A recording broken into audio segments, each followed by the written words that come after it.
This is The Locker Room with your host, Cooper Gordon, where we talk about all the upcoming sports in football, basketball, and baseball. Welcome back to The Locker Room, everybody. I'm just going to start this off with some college football like I usually do. Just getting straight into it. First game that I honestly thought was a little bit interesting this week is Texas, Kansas State. Texas is 7th, Kansas State is 23rd. Honestly, not much that I really want to talk about on this game. It is still an interesting game to talk about, though. Kansas State is a good team. I just don't know if they're a good enough team to beat Texas, but at the same time, it's Texas who usually plays down to their opponent's level, depending on who they're playing. Like that was Oklahoma, sorry. When they were playing Houston almost beat them. And that's because Texas has this weird thing that they do, and I don't understand it. They usually play down to their opponent's level, and I don't really understand why they do that, or if it's something that they try to do or something that they're trying to plan against, or if it's just some kind of tactic that they like to use. I don't understand it, but Kansas State does have the ability, in my opinion, to beat and upset a team like Texas who does play like that and does play down to their opponent's level. So if Texas does play down to Kansas State level, Kansas State will 100% take that opportunity and run with it and will be able to beat Texas. But if Texas comes out and plays how I know they can play phenomenally, and be able to play at that top tier level that most people expect them to, Kansas has no chance to beat Texas, and it'll be a beatdown by Texas. So just depending on how Texas plays depends on how the game goes. If Texas shows up, they win. If they don't show up, Kansas State wins. Moving on to the next game is actually a rivalry game. It's been going on since 1904. A very long rivalry, actually. Is Oklahoma versus Oklahoma State. Oklahoma's 9th. Oklahoma State is 22nd. Honestly, this is also going to be a very interesting game, mainly because Oklahoma State is also a good team. They were a good team last year. They're still a solid team. But Oklahoma, I don't really know how they're going to play this week. They're coming off of a loss to Kansas last week, an embarrassing loss to Kansas, because Kansas, I was really the only one that I could tell and see from other places and stuff that had Kansas winning that one. And so it was kind of a shock to Oklahoma that they lost. So I don't know if they're going to be able to come back in this game and be able to just come back and be dominant against Oklahoma State, a rival team, or if they will be able to, or if they're just going to crumble under the pressure and not be able to come back against a team like Oklahoma State. Now, Oklahoma has pretty much dominated this rivalry. When I checked, they were, I believe, 94-17-7 in the entire history of this rivalry. But Oklahoma, from what past games that I was seeing, Oklahoma State has been able to keep it close in recent years. They've gotten beaten down a couple times in the past 10, 15 years, but they've also been able to keep it close for a majority of them, and won at least 3 in the past 20 years, I think it was. But yeah, and their last one against Oklahoma was in 2021. So we'll see what does happen in this game. I'm honestly going to go with Oklahoma State. They're not a bad team. I just think they're a really good team. I just think Oklahoma is going to crumble under that pressure of losing to a team that they should win against for a second week in a row. I have Oklahoma State winning that one for that reason. Yeah, moving on to the next one. USC versus Washington. USC's 20th, Washington's 5th. Honestly, I have Washington winning this one. Washington is a really, really good team this year. I said last year, Michael Penix Jr. should have been in the Heisman conversation last year. He wasn't. And he's proven to everyone why he should have been, and I believe, is the front runner for the Heisman Trophy right now. And if he doesn't win, I'm going to be very upset because he is a great player, and I was saying this last year. Michael Penix Jr. is a great player and is showing it this year and is going to lead Washington into the college football playoffs and potentially the national championship. That's how good this Washington team is. And they're going to beat USC because, one, USC has zero defense, and Penix is going to take full advantage of that. He has great vision, great ball placement, and is just phenomenal at shredding defenses, good defenses. And I don't even want to imagine what he's going to be able to do to USC, who plays no defense. It's just going to be I think it'll still be a close game because USC's offense is tremendous with Caleb Williams leading it. But Washington, I think, is going to be able to pull out the win, and I think it'll be at least 2-touchdown win for Washington because Washington is, honestly, they're on fire. They're looking like the best team in the nation right now, and I would argue that they are a top 3 team in the nation. It's Ohio State, Michigan, and Washington are looking like the 3 best teams in the nation right now. Georgia, yeah, they look good, but I don't think they're a top 3 team in the nation. I think they're the 4th best team in the nation, in my opinion. I still consider them to be top 4, but Georgia isn't as good as everyone thinks they are. Honestly, Georgia isn't as good as everyone says they are. Brock Bowers is out. Their defense is tremendous. They always have great defenses, but that offense is questionable at best. I think their offense is shaky, especially without Brock Bowers. Now, they proved me wrong last week in dominating Florida. But this week against Missouri is actually a good team, being ranked 12th. Now, all these rankings are actually the college football playoff rankings, not the AP poll rankings. I don't like how they change it halfway through the year, but it's whatever. But yeah, in the college football playoff rankings, Georgia's 12, Georgia's 2, Missouri is 12. And Missouri's playing pretty good football right now, honestly. They're a good, solid team. I don't think that they're going to be able to beat Georgia, but I do think they will be able to beat Georgia down enough to where Georgia will lose a game this season, because they're going into a stretch, or they started a stretch of games last week against Florida that's kind of tough for them, or for Georgia at least.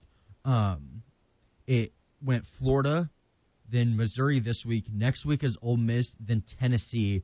Then after that, they have Georgia Tech, who they're going to just absolutely destroy.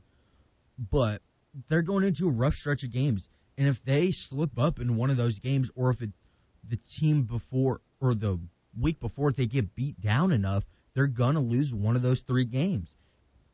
And I feel like Missouri is going to set them up for Ole Miss to either beat them or beat them down even more and have and set them up for Tennessee to beat them. Georgia is going to be a team that will lose at some point this season. I don't want to say I can almost guarantee it, because every time I say that, it ends up not being true. But I genuinely think that Georgia will lose a game this season. And this will be a good game against Missouri. Missouri, like I said, is going to be able to beat them down and potentially beat them. Great offense, pretty solid defense as well. But that offense, if they can penetrate that Georgia defense, Missouri's going to be able to go far in this game. And I do think it will be a close game. So, yeah. I do still have Georgia winning that one by at least 3 touchdowns. But, yeah, Georgia will lose a game by the end of the season. Moving on to the next game is LSU versus Alabama. LSU's 14th, Bama is 8th.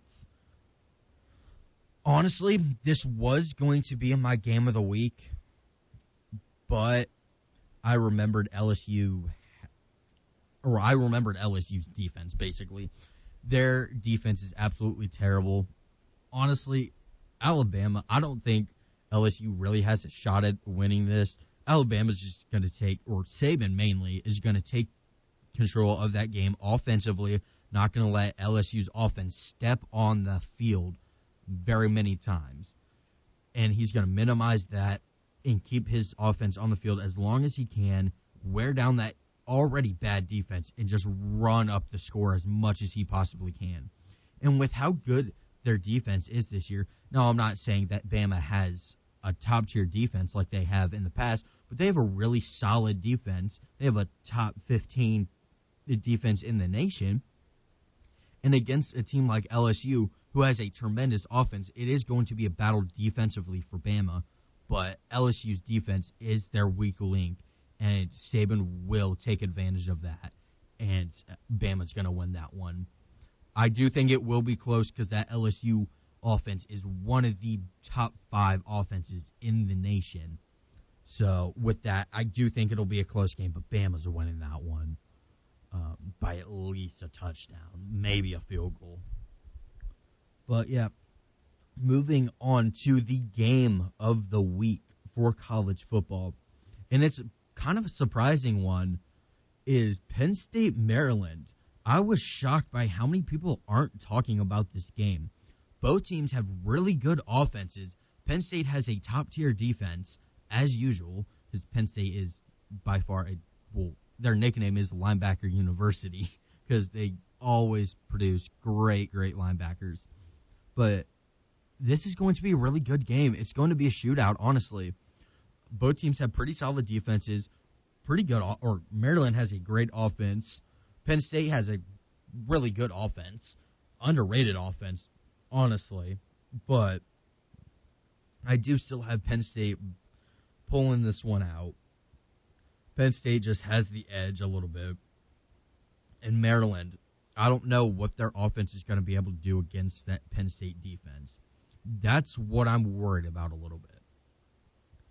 Is Penn State, or is Tua's little brother, I can't remember his name off the top of my head, Tagovailoa, his last name. I don't know how he's going to do against that Penn State defense. He looked a little shaky against Ohio State's defense, which kind of concerns me because Penn State has a better defense than Ohio State does. But if he has been able to fix that in the last couple of weeks, Maryland does definitely stand a chance against Penn State. But yeah, I do still have Penn State winning that one. So yeah, that's all I have for college football. Moving on to MLB, just a little bit of update with the World Series and everything. The Rangers won the World Series. I was very wrong on that. I really just need to stop predicting baseball at this point. I can really only do that when Ethan is here, because Ethan breaks that down a lot more for me. But yeah, Rangers did win the World Series. Moving on to some basketball. Starting with the NBA. The NBA in-season tournament starts tonight. And honestly, I don't really understand I don't really understand 3 things about it. 1, what's the point? 2, what's the point? I don't understand how it even works. And 3, I don't understand what they're playing for or what the incentive is. I think I saw they're playing for picks or something, like some extra picks.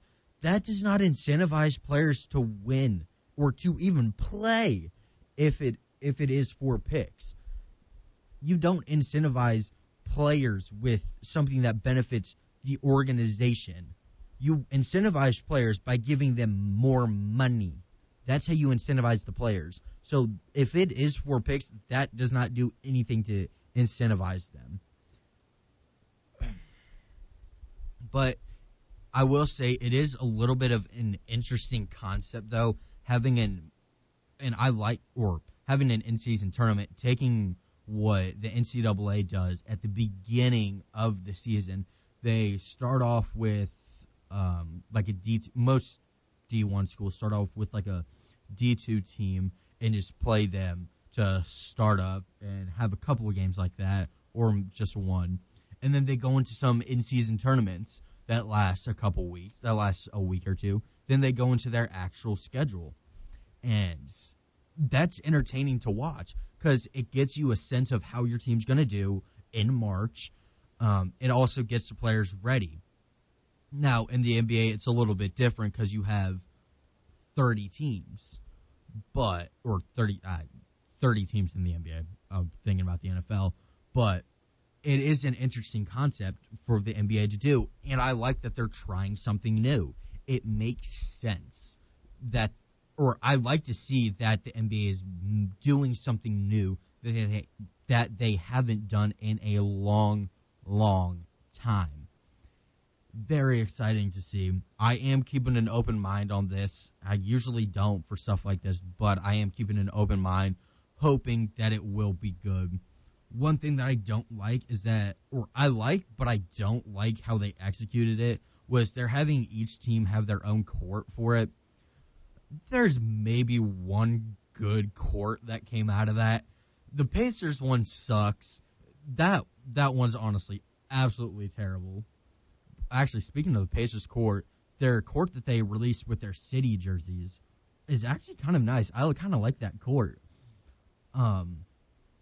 Honestly, their city edition jerseys are kind of growing on me a little bit. I saw them on a couple players, and they've kind of grown on me a little bit. I'd have to see them in a game, but I'm starting to like them a little bit. But yeah, moving back to the in-season tournament courts and their in-season tournament in general. The courts were terrible, so that's not going to be fun to watch. But they did try something new. I do applaud them for that. But it just didn't work out the way they wanted it to. Or it didn't kind of set well with the fans. It seemed like they were trying too hard on the courts, which I'm not surprised, but they just need to go more basic route and just go with it. But like I said, I will keep an open mind to it. I like the idea of what they're trying to do and that they're trying to change. I do like that, so we'll see what happens with that in-season tournament. But moving on to the Pacers in general, honestly, I don't know how the Pacers are going to do this year with the 4 games that they have played. They look good against Washington, but then again, so does every other team. Honestly, I feel like a good AAU team could beat the Wizards at this point. That's just how the Wizards are at this point. But, I don't know. Against the Cavs, they look good, but they did what they always did last season and blew the lead, but ended up coming back and winning. And then, I don't even remember what the game after the Cavs was. I forget that game. I couldn't watch it because Bally Sports was down, which I'm not even getting into that. I don't even think I can. But, and then they went against the Celtics and got blown out by 50 points, which I was expecting to get blown out, but by 50 points? Really? Why? I understand Halliburton was out, and without Halliburton, we really don't have a passer, but you still have to get those players involved and a lot more passing involved. Put Nebhard on the floor more. Give Jarris Walker some minutes. In his, I believe, 12 minutes, he had, 12 points. And you're not giving him, and Carlisle's not giving him minutes. Now, I understand Carlisle has a history of not playing rookies, but he did try it last year with Mathurin, and Mathurin played well. He also played Nebhard a little bit, but Nebhard is actually turning out to be good. Mathurin, I still have questions about Mathurin. But he's reverted back to his old ways this season with not playing Jarris Walker. Jarris Walker, I believe, got his first minutes of the season against the Celtics. That's ridiculous. And he played well. Why? Granted, he's playing against the fourth stringers, but Still, he's playing well in the NBA. I don't know why you wouldn't give him more minutes. I want to see, in tonight's game against the Cavs, I want to see Jarris Walker get some more minutes. I want to see Nebhart get some more minutes. Toppin get a couple more minutes. And honestly, we have too much depth because I would love to see a lot more of their players get minutes, but we have too many players. We have too many centers, and we have too many guards. We need to get rid of Isaiah Jackson. If you're not going to play him, get rid of him. Daniel Theis, or Theis, however you pronounce it, we need to get rid of him because he came out in Boston in an interview because we got him in the trade for Neesmith and the Brogdon trade. He said that he wants to get minutes, and if they're not going to play him, trade him. So trade him because we're not going to give him minutes, and he needs to be playing somewhere else. I like Theis, but if we're not going to play him, trade him. We don't need him on our team. We don't need him taking up space on our cap room and our bench. Trade Theis, trade Jackson, and get some forwards back. We need forwards. We need wings. We need players who can pass the ball and who can play defense. That's what we need. And if we're not going to try to go out and get those players, why are we even playing? Or why are they even playing? I don't understand that. It's frustrating seeing them play the same way every single season after they've made so many changes. And they play the same way every time, and they don't change their philosophy. They preach in preseason and in training camp, oh, we're improved on defense. No, you're not. If you want to improve on defense, I've said this time and time again, bring back Dan Burke. When we had Dan Burke as an assistant coach, we were top 5 in defense every single season. Why haven't we brought him back? I understand him and Kevin Pritchard didn't really, or Pritchard kind of wanted him gone from what I've read, but still, you need him back if you want to play good defense. I need to settle down. I'm getting too mad about this. I'm getting a little too hot. But yeah, that's all I have for the Pacers. If I continue, I'm gonna say something that I need to calm down on that. But yeah, that's what I have for the Pacers. Moving on to some college basketball. That starts on Monday, which is exciting. Could see Providence play. As for you, those of you who didn't listen last year, I like the Providence Friars. Very random team to like, but I like them. But get to see some college basketball. Very excited for that. Love college basketball. Prefer it over the NBA because their players actually trying college basketball, which I don't expect NBA players to try anymore. I gave up on that. But, yeah, moving on to some NFL, though. Last night's game was Steelers-Titans. I didn't get to watch any of that, unfortunately. I did hear it was a good game, though. Steelers did win 20-16, and I heard Will Levis played well. So, yeah. Going on to the next game, moving on to the Sunday games, actually. Packers-Rams. Honestly, I think Rams are going to win this one. Rams are going to win this one. Packers just don't really have a great team this year. We traded away Rasul Douglas, which clears a cap room for the Packers, which is good because that's definitely something that we need. And actually, it clears up $6.6 million in cap for the Packers, which is definitely something we need for next year if we want to bring in some players who can actually perform well. And I'm not saying Rasul Douglas didn't perform well for the Packers. He played great. He was one of our consistent defensive players, and I liked having him on the team.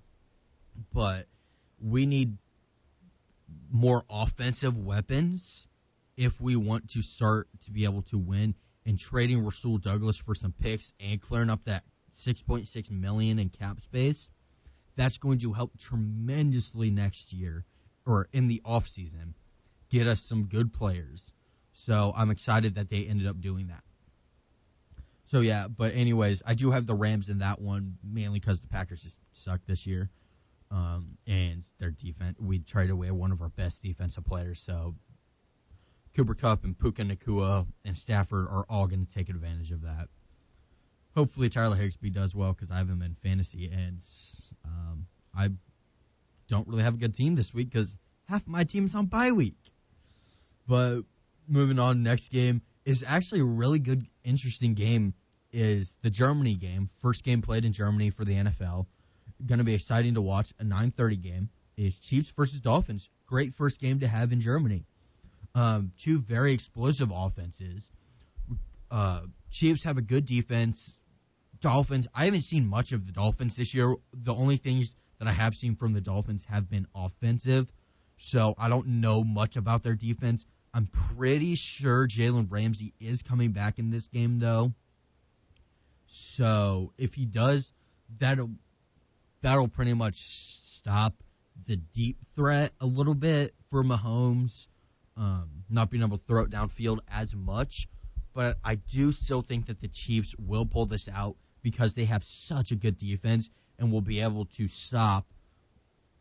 basically stop Tyreek Hill, because he was on the Chiefs his whole career until the Dolphins traded for him.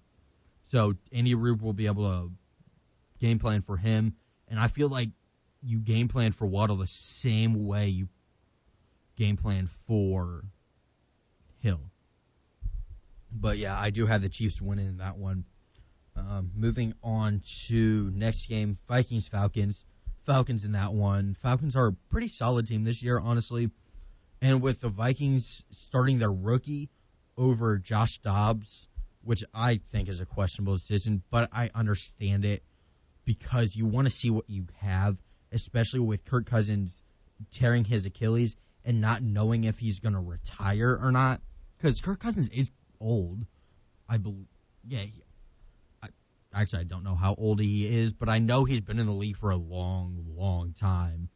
And there is that question of, will he retire? So I understand wanting to test out your rookie, but at the same time, if you're going to trade for Josh Dobbs, you might as well use him because he played well in Arizona. He won him a game and kept those games close. And he played very, very well in Arizona. But nonetheless, I don't think that the Vikings defense will be able to. I think they will be able to stop the Falcons offense, but I don't think they'll be able to stop them enough for the Vikings to be able to win that game and give their offense enough tries or enough shots at the end zone. Legitimate shots at the end zone. So yeah, Falcons win that one. Next game is a terrible game, and Cardinals-Browns. Browns win that one. Not talking about that game very much. Moving on to another bad game is Commanders-Patriots. Washington is going to win that one, but I'm scared to pick Washington because they just traded away their two best defensive players, and they were a solid team who I thought had a legitimate shot at the playoffs. Even though they're 3-5, they still had the ability to turn it around. Sam Howell is a good, solid quarterback. He's not a franchise quarterback, but he's still a good, solid quarterback. And that's what you want to see. But trading away Montez Sweat to the Bears and Chase Young to the Niners, which, by the way, why would you trade them to the 49ers? Why would you do that to the rest of the NFL? You just made the 49ers defense so much better. You have that gives them Nick Bosa coming off of one side and Chase Young coming off the other. Why would you do that to everyone else? Why would you make NFL fans miserable every single time they play the Niners? Why? I hold a little bit of grudge against Washington for that right now.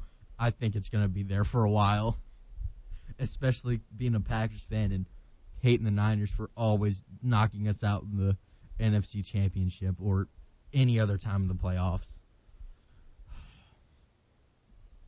But, yeah, I do still have the Commanders winning that one. Their offense is pretty good, and the Patriots just suck. So, moving on to actually what could be an interesting game is Bears-Saints. I'm not 100% certain if Justin Fields is playing in this game. I believe he's still out, and I didn't get to see their game last week, but I did hear that their rookie played very well, and if he continues to play well, he will take Justin Fields' spot. They'll trade Fields, and if they win this game, I feel like that kind of solidifies Justin Fields was either the problem or they just didn't know how to plan correctly for Fields. So this can be an interesting game, especially with Montez Sweat being on their defense now, helping out their defense a lot, and being able to potentially stop Derek Carr, which really anything can do that. A small gust of wind could stop Derek Carr, in my opinion. But, yeah, I do honestly have the Bears winning that one. That's going to be an interesting game to watch. I'm probably going to keep my eye on that game a little bit. Next game is a good game, actually, is Seahawks-Ravens. This will be an interesting, fun game to watch. Ravens are a good team, have a great defense, but offensively, they really only have Lamar. That's, from what I see, that's all they have. They're Mark Andrews, obviously, but other than that, they really don't have anything. They have Justice Hill at running back, not a terrible running back, but not great. Zay Flowers, I should say, is a pretty good receiver, but other than that, everything else is a liability. So for that, I do have the Seahawks winning, especially with Seahawks actually being a pretty good team this year. Their defense isn't bad, neither is their offense, so I can see the Seahawks winning this one. So yeah, next game is Buccaneers-Texans. Pretty decent game. I have Texans winning this one. Honestly, C.J. Stroud's pretty good this year. I'm actually need to apologize to C.J. Stroud a little bit. I came into this season thinking that he was going to be a terrible quarterback because he was an Ohio State quarterback. And in my defense, let's be honest, Ohio State quarterbacks tend to do absolutely horrible in the NFL. Let's see, Justin Fields. Why am I blanking on other ones? I just made a video about this 2 days ago.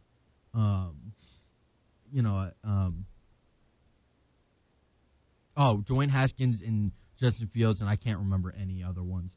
But, yeah, C.J. Stroud ended up proving me wrong, and he's the front runner for Rookie of the Year, or Offensive Rookie of the Year at least. Having 1,800 yards and 9 touchdowns and only 1 interception. Yeah, he's playing great, and I think he'll play great against the Buccaneers. But Buccaneers are also a good team. Baker's been playing well. Their defense is pretty solid. I don't know who's going to win this game, honestly. I want to lean Texans, but at the same time, Buccaneers aren't going to back down in this game. I'm just going to go with my gut on this one and go Texans, mainly because they're a solid team, have a pretty good defense for the first time in a little while since J.J. Watt was there. When J.J. Watt was in his prime, at least. Moving on to a bad game and a game that I think they should have flexed with Ravens-Seahawks, but it's Colts-Panthers. Colts are winning this one because Panthers are terrible this year. Moving on, next game is Giants-Raiders. This is a hard one because Raiders just got a new coach, and I don't know if they have their new GM yet, but anyways, their new coach benched Jimmy Garoppolo for their rookie, which should be interesting because they have they have some offensive weapons. Well, they have Devontae Adams, and that's really all I can think of off the top of my head. And Devontae can pretty much catch and pass from anything and anyone. So I'm not too worried about that. Everything else I'm kind of worried about. Josh Jacobs will do good in this game like he usually does. He'll do his normal routine. But that defense is probably going to carry them to this win. And with the Giants not being very good this season, I think that the Raiders will lock this up. So I have Raiders in that game.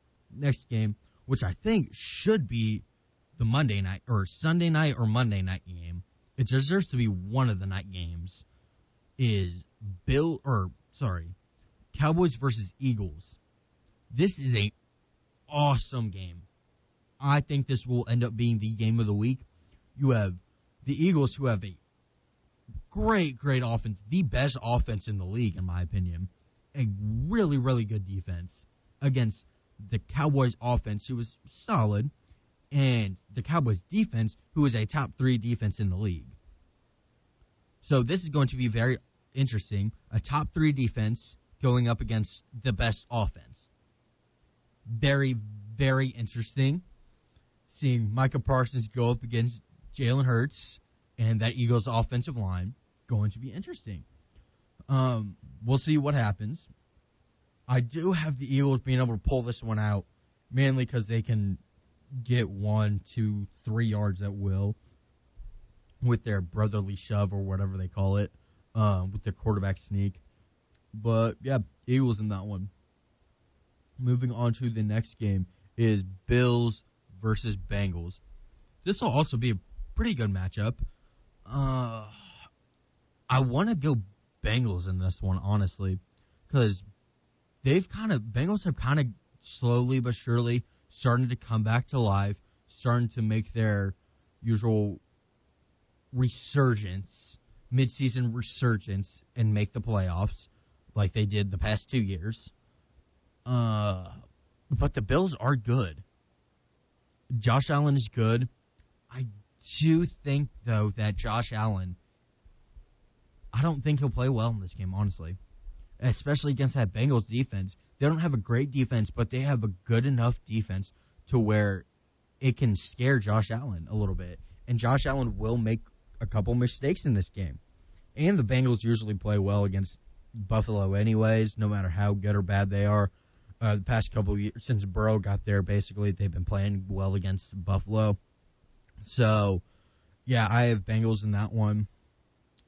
Moving on to the Monday night game is Chargers versus Jets. Why is this the Monday night game? Like, serious question. Why is this the Monday night game, honestly? Oh, this is going to be terrible. I feel bad for Joe Buck and Troy Aikman for having to do this game. Jets are going to win this. Jets have honestly, the Jets surprised me. When Aaron Rodgers went down, I thought, oh no, Zach Wilson's coming in for him. And he proved me wrong. He played well in that game, won them the game against the Bills, and then has played well ever since. And honestly, he's kind of grown as a player and as a person a little bit. His rookie year, I saw something where comparing his rookie year to his couple weeks ago, a press conference. His rookie year, he blamed his defense and the rest of the team basically for losing that game. Then a couple weeks ago, he had an interview where he basically took the blame upon himself in a game that they lost, which wasn't his fault. His defense lost him that game, basically. But he took it upon himself and took the blame upon himself. And I kind of like that. I kind of like that he's taking the blame and not pushing it off onto someone else and shoveling it off to someone else. And he's been a better player, and he's improved a lot as a player on the field. And Rodgers does have a lot to do with that. He's improved how Zach Wilson plays and does all that. So, and they're a good team. I think they will end up being a playoff team. And with Rodgers already taking drop backs and being able to throw the ball downfield, he'll be back in time for the playoffs. If the Jets can just make the playoffs, Rodgers will start for them in the playoffs. Maybe the last couple games of the season he'll start or get some playing time here and there, last couple games of the season. But going back to this game, the Monday night game, I do have the Jets winning because they're a solid team, have great defense, pretty solid offense. And the Jets have Justin Herbert and a decent defense, above average offense, but a terrible coach who tends to blow games for them. So Jets are winning that one. But yeah, that's actually all I have for you today. I will see you next time. Peace.